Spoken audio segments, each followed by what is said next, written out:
Alors pour conclure, c'est assez confortable pour moi de conclure parce que j'ai jamais de questions après mes synthèses.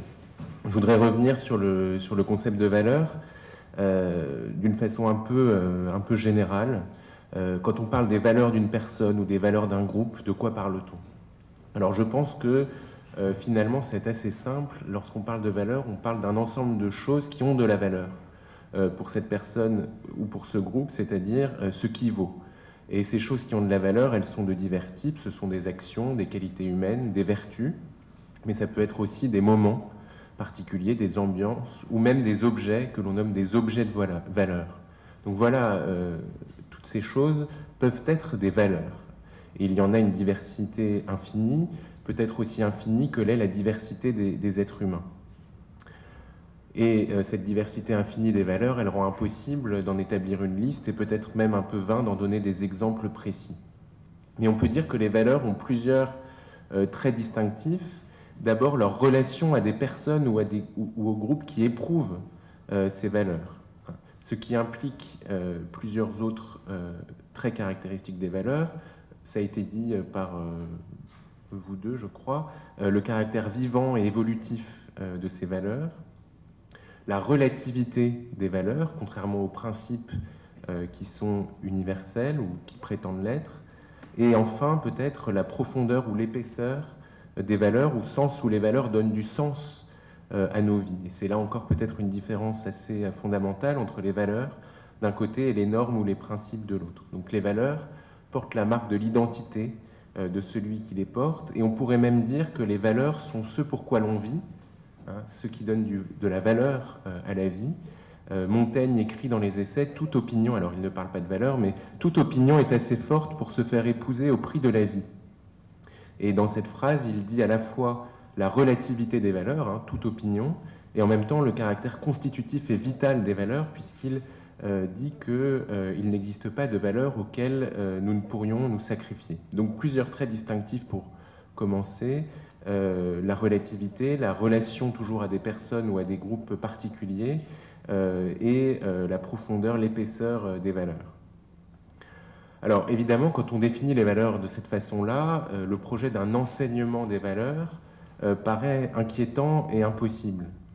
Inquiétant parce qu'il relèverait d'un souhait de créer et façonner des êtres humains en niant leurs valeurs préexistantes, parce que précisément les valeurs sont toujours liées à des individus ou à des groupes particuliers. Et c'est d'autre part un projet apparemment impossible, puisque les valeurs sont relatives à la singularité. Elles ne peuvent pas s'enseigner comme s'enseignent des connaissances générales, théoriques, donc des théorèmes, des principes, des normes, ou des techniques, des savoir-faire. Si les valeurs sont singulières, alors le seul mode d'apprentissage possible est l'éducation, au sens où l'entendait par exemple Aristote, qui disait dans l'Éthique à Nicomaque que les vertus morales, donc un certain type de valeurs, ne peuvent s'acquérir que par la pratique répétée d'actions vertueuses. Et pour Aristote, pour cultiver ce désir de la vertu, les vertus doivent être récompensées. Et donc pour lui, la transmission des valeurs, elle ne se fait pas par l'enseignement, l'apprentissage des valeurs ne se fait pas par l'enseignement, mais par la formation, au sens propre du terme formation, un façonnement, une inculcation, avec la violence qu'il y a dans ce terme inculcation dont parlait Armelle de Bru au début, et ce geste d'enfoncer comme ça la graine dans la terre. Et donc le but de l'éducation n'est pas seulement d'automatiser des conduites dans ce cas-là, c'est aussi d'automatiser des conduites, mais c'est de former des citoyens vertueux qui jugent bien et agissent bien. Donc le projet d'un enseignement à proprement parler des valeurs serait voué à l'échec.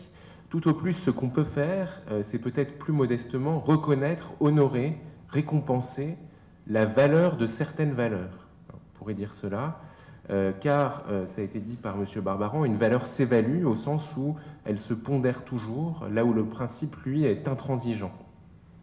Ce qui revient, donc donner de la valeur à certaines valeurs, à sélectionner dans l'infinité des valeurs, individuelles, sociales, des valeurs de groupe, donc à sélectionner dans l'infinité des valeurs certaines valeurs, la fine fleur des valeurs, donc les valeurs auxquelles nous tenons.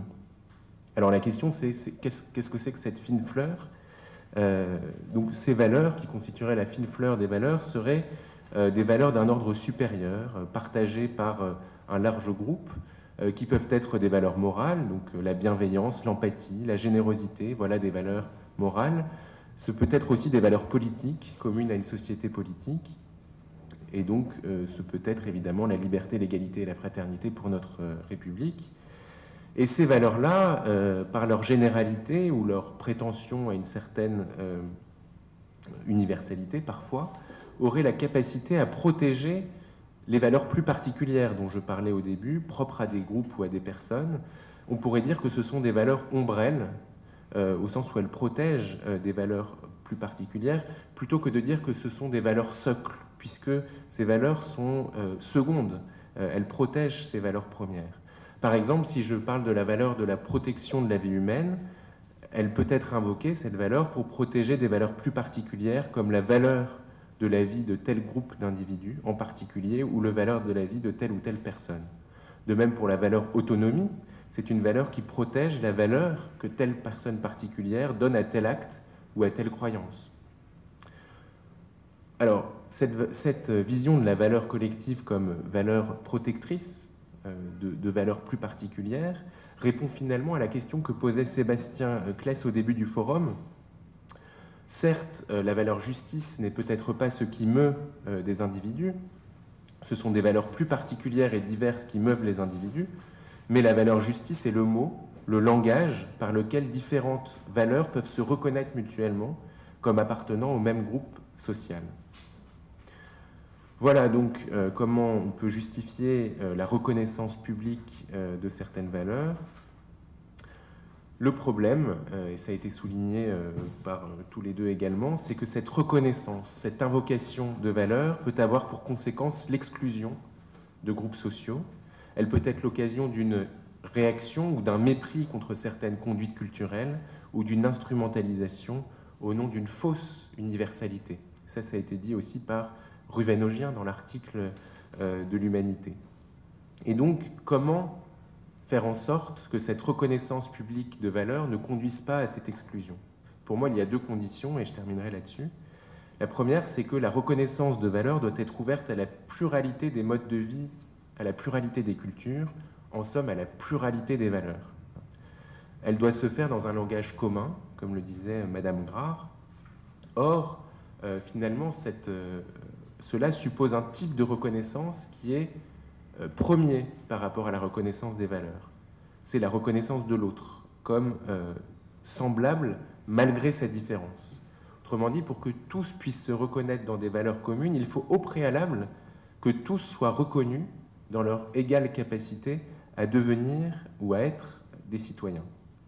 Ça, ce serait la première condition, donc la reconnaissance interpersonnelle comme préalable à une reconnaissance partagée de valeurs communes.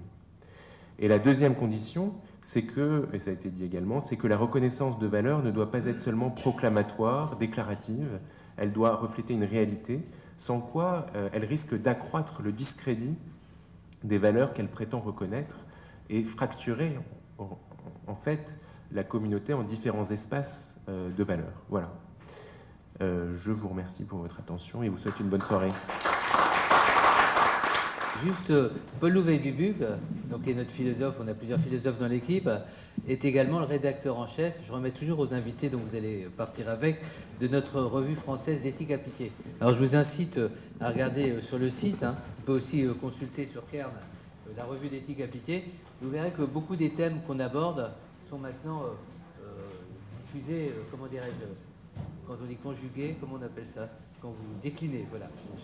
Comme j'ai un professeur maintenant de lettres, je me référerai à vous, chaque fois je perdrai un mot.